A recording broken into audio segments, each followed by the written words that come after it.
आज की कक्षा का मुख्य शीर्षक जो है वो है पाचन तंत्र। हम आज अपनी छोटी सी कक्षा में पाचन तंत्र के शुरुआती भाग अर्थात मुख गुहा में पाचन के संदर्भ में आपको बताएंगे। जैसा कि हम पूर्व कक्षा में आपको पढ़ा चुके हैं कि मनुष्य के जो दांत होते हैं वह 4 प्रकार के होते हैं: इंसाइजर, कैनाइन, प्रीमोलर और मोलर। इन दांतों की प्रकृति के अनुसार ही मनुष्य अपने भोजन को करता है और ये दांत उसी प्रकार से भोजन को काटते हैं या चबाते हैं। जब मनुष्य भोजन करता है तो भोजन उसकी मुख गुहा में जाता है। मुख गुहा का अर्थ है दांतों के अंदर का जो खाली स्थान है, जिसके नीचे जीभ होती है और ऊपर का जो कठोर भाग होता है उसे तालू या पैलेट कहते हैं। जब भोजन दांतों द्वारा चबाया व पीसा जाता है तो वह मुख गुहा में उपस्थित लार में मिल जाता है। दांतों से चबाया हुआ और लार में सना हुआ भोजन को बोलस कहा जाता है। इसलिए कहा जाता है कि भोजन को ज्यादा चबाना चाहिए ताकि भोजन का बोलस बन जाए। मुख गुहा का जो पाचन होता है वह मुख्य रूप से मुख गुहा में उपस्थित 3 लार ग्रंथियों पर निर्भर करता है। इन 3 लार ग्रंथियों को, 3 जोड़ी लार ग्रंथियों को जो हमारे मुख गुहा में पाई जाती हैं, इनको अलग अलग नाम से जाना जाता है। तो यह बड़ा महत्वपूर्ण प्रश्न है जो कि परीक्षाओं में कई बार आता है कि मुख गुहा में कितने प्रकार की लार ग्रंथियां पाई जाती हैं। तो मुख गुहा में 3 जोड़ी लार ग्रंथियां पाई जाती हैं, जिनको हम क्रमशः पहली जोड़ी हमारे कान के बिल्कुल आधार पर होती है, जिसे पैरोटिड ग्रंथि कहते हैं। यह सबसे बड़ी ग्रंथियां होती हैं और ये ग्रंथियां ही टाइलिन नामक एंजाइम का स्राव करती हैं। दूसरी जोड़ी ग्रंथि जो होती है, जहां पर हमारे दोनों जबड़े मिलते हैं, यहां पर पाई जाती हैं और इनको सब मैक्सिलरी ग्रंथियां कहते हैं। तीसरी जोड़ी ग्रंथि हमारे जीभ के अधर तल पर पाई जाती है, जिसे सबलिंगुअल ग्रंथि कहा जाता है। इस ग्रंथियों को हम चित्र द्वारा भी आसानी से समझ सकते हैं। मैंने यह चित्र विशेषकर बच्चों की सुविधा के लिए बनाया है। इसमें हम देख सकते हैं कि जो 3 जोड़ी लार ग्रंथियां होती हैं, जो सबसे बड़ी लार ग्रंथियां होती हैं, वो पैरोटिड होती हैं, जो कि कान के अधर तल पर पाई जाती हैं। ये ग्रंथियां जो होती हैं, जैसा कि आप इस चित्र में देख रहे हैं, पैरोटिड ग्रंथियां स्टेंसन डक्ट द्वारा, ये ग्रंथियां जो होती हैं स्टेंसन नलिका के द्वारा जो हमारे ऊपरी जबड़े में इंसाइजर दांत होते हैं उनके आधार पर खुलती हैं। इस स्टेंसन डक्ट जो होती है वो पैरोटिड ग्रंथियों के अंदर का जो लार या सलाइवा होती है उसको इंसाइजर दांतों के बेस से मुख गुहा में डालती है। दूसरी ग्रंथि को हम चित्र में देखते हैं। दूसरी ग्रंथि है सब मैक्सिलरी ग्रंथि, जिसे सब मैक्सिलरी ग्लैंड कहा गया है। यह जहां पर जबड़े मिलते हैं वहां पर पाई जाती है। ये सब मैक्सिलरी ग्लैंड जो होती है ये वाटरन्स डक्ट द्वारा निचले इंसाइजर दांतों के बेस से मुख गुहा में खुलती हैं। तीसरी जोड़ी जो सैलिवरी ग्लैंड की होती है उसका नाम है सबलिंगुअल, जो कि हमारे जीभ के निचले भाग पर होती हैं और यह भी एक जोड़ी होती हैं।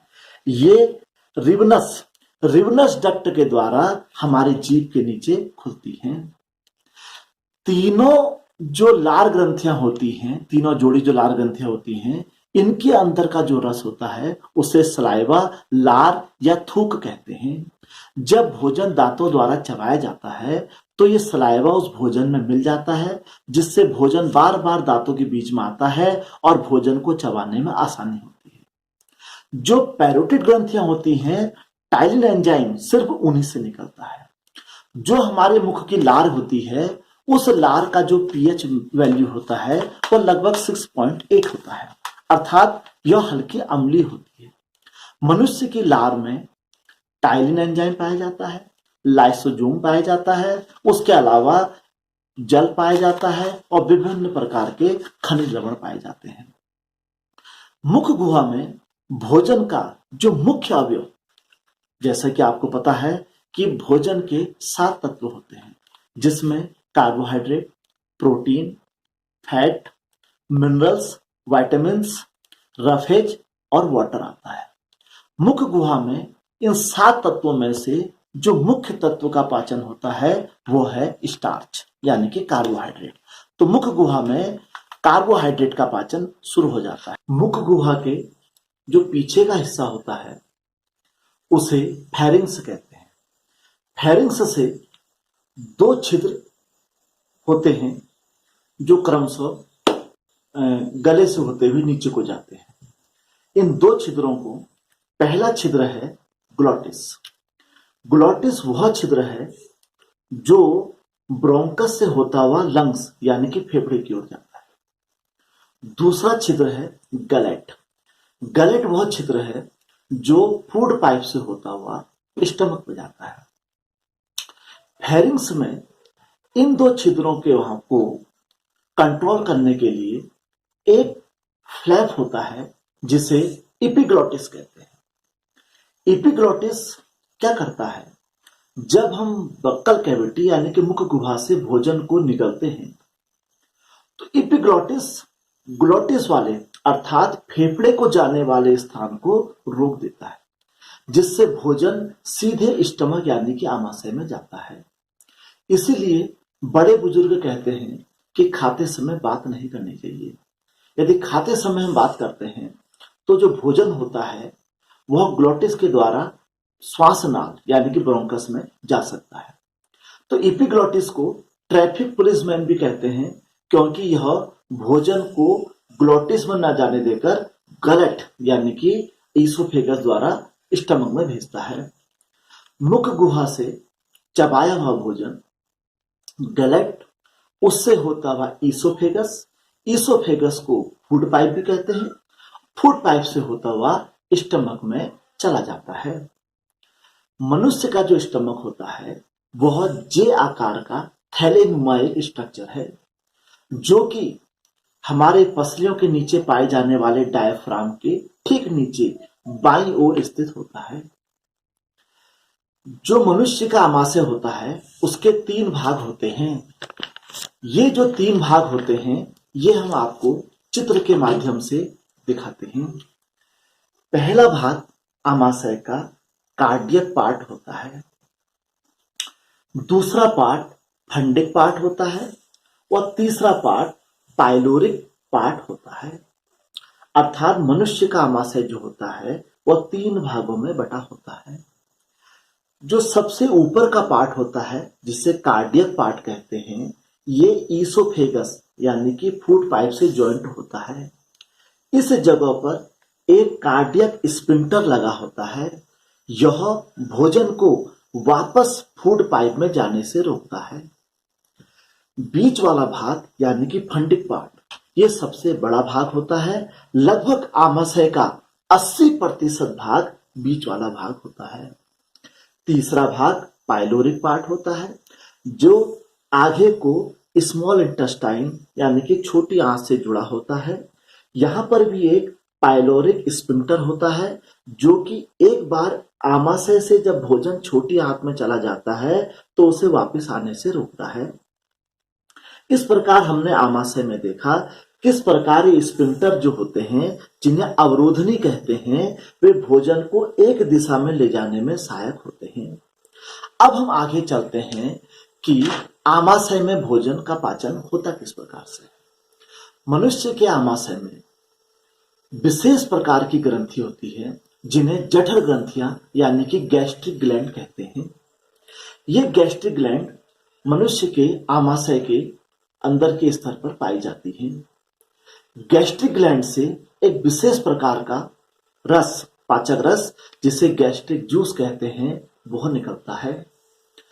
यह पाचक रस जिसे गैस्ट्रिक जूस कहते हैं, इसमें विभिन्न प्रकार के अवयव पाए जाते हैं, जिसमें मुख्य है लगभग 99% जल पाया जाता है। इसमें म्यूकस यानी कि श्लेष्म पाया जाता है, इसमें HCl पाया जाता है, और इसके अतिरिक्त इसमें जितने भी एंजाइम पाए जाते हैं वो सब के सब निष्क्रिय अवस्था में पाए जाते हैं। अब हम इसके पाचक रसों पर कुछ प्रकाश डालते हैं।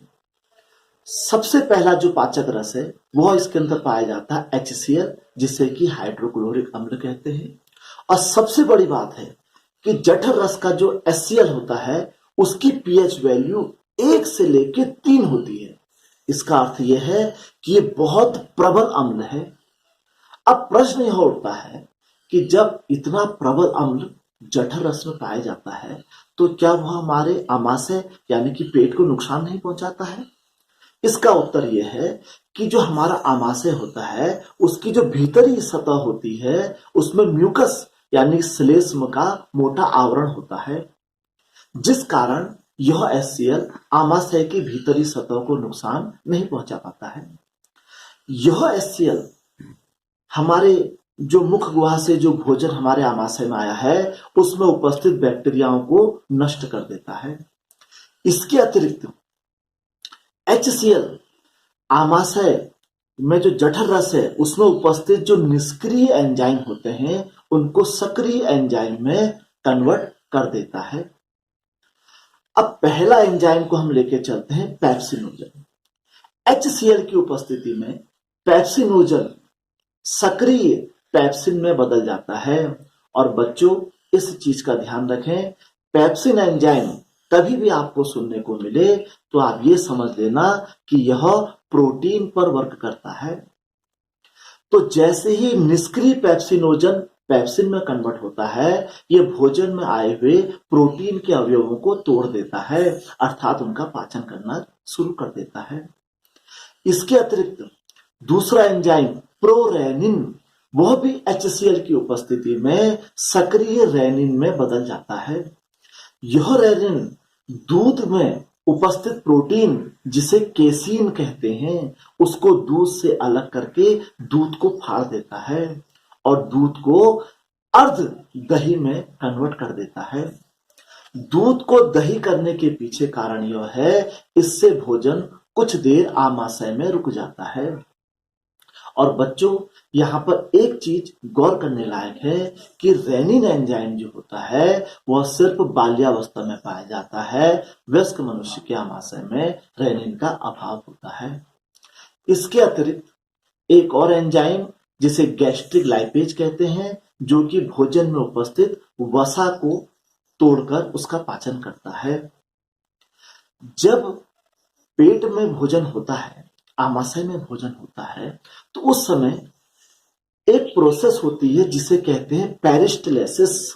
इस प्रोसेस पर विशेष ध्यान देने की आवश्यकता है, क्योंकि इस प्रोसेस में आमाशय, फूड पाइप, इन ऑर्गन्स के अंदर संकुचन होता है, जिसमें क्या होता है, क्रमाकुंचन गतियां होती हैं और भोजन जो होता है वह चर्निंग यानी कि घूमता है पेट में।